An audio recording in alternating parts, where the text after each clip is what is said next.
Hi, I'm Denis Payre, and I'm informing Informilo. Hi, Denny. Thanks for joining us today. Please bring us up to date where you are on your venture, Kiala. Right. Kiala is very successful today. It's dealing with about 50,000 parcels every day, which we deliver into local stores. We have currently 5,000 stores across Europe, in France, Belgium, Luxembourg, Holland, Austria, and Spain. And we're currently working on expanding into England, and we're growing fast thanks to the growth of e-commerce, and also thanks to a very successful service we're offering to telcos, telecommunication companies. Okay, so you're what, about 7 years in now? We're about 7 years in business. The first full year in business was 2002. Our revenue was 1.4 million euro, and our revenue last year was 26 million euro. So it's an average growth rate of 63% per year. How do you see, tell us a little bit about who your customers are.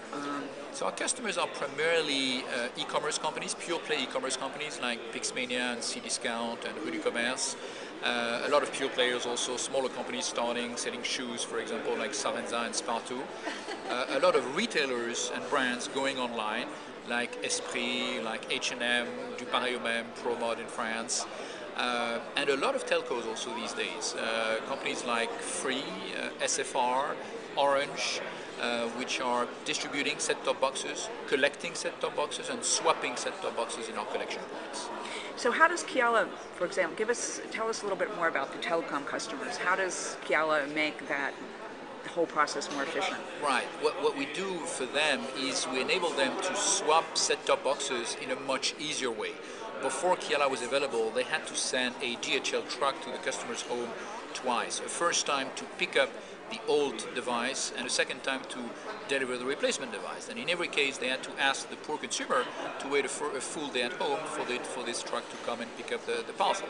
Nowadays, this can be done in one transaction in our collection point. So it's much more convenient for the consumer. It's much less expensive also for the telecommunication company. It's also saving a lot of CO2. It's emitting a lot less CO2.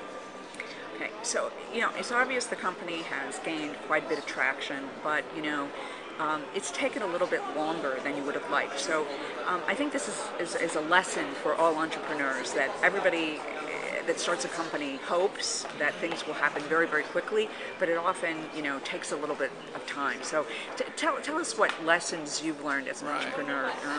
Right, it's taken a bit more time in the first few years. I mean, we were betting in 2001 that e-commerce would be big, fast, and it took a bit more time. It took another year or two for e-commerce to become really mainstream, and for retailers and brands mainstream retailers and brands to go online and be very successful. They've learned also. It took them some time to learn before it started representing big businesses. So I guess what I've learned is that a great idea and a great concept always takes time to become really mature and flourish, and sometimes not necessarily a lot more time, but maybe a year or two more than you think initially.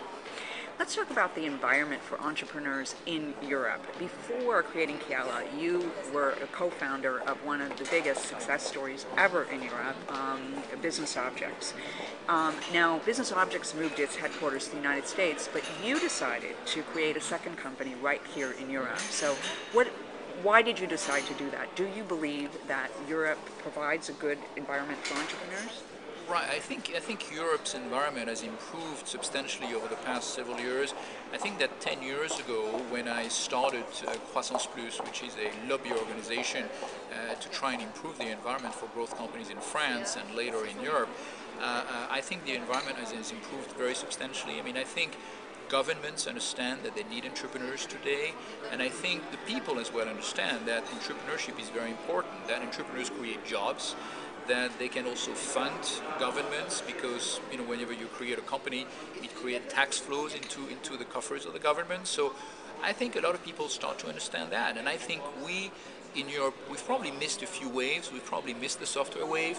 I don't think we've missed the e-commerce wave. I think in France in particular, e-commerce is very strong, with a lot of entrepreneurs who've been very successful, sometimes inventing great concepts like vente privée.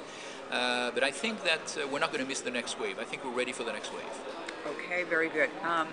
Denny, you made big point by moving out of France to Belgium because of the whole tax and stock option situation in France. You've now moved back to France. Does this mean that France has got it now? Is France actually become a good environment for entrepreneurs? I think France has become one of the best environments in Europe over the past several years. It's still a challenging situation with the current crisis. A lot of people are aggregating issues with big companies and some situations which are clearly unacceptable with entrepreneurship and smaller companies, and I think this is a shame. But I think overall some of the fundamentals are still there. I think a large part of the population in France understand again that entrepreneurship is good and that it creates jobs in particular, and that we shouldn't do anything that is negative for entrepreneurs. Okay, and final question. What do you see as the new tech strengths of Europe going forward, beyond e-commerce? Sorry, around e-commerce. No, beyond. Beyond e-commerce, yeah. I think that clean tech is going to be big in Europe. I mean, I'm convinced that Europeans will make it in clean tech. I mean, a lot also because the US is lagging a bit in this area, and I think that we're ahead. The Germans are doing great, the Danes, I think the French also, and the Spaniards also have a good understanding of these technologies. And I think it's probably the next wave, and I think it's a wave we should catch and on which we could even dominate. Great. Thanks so much for being with us here today.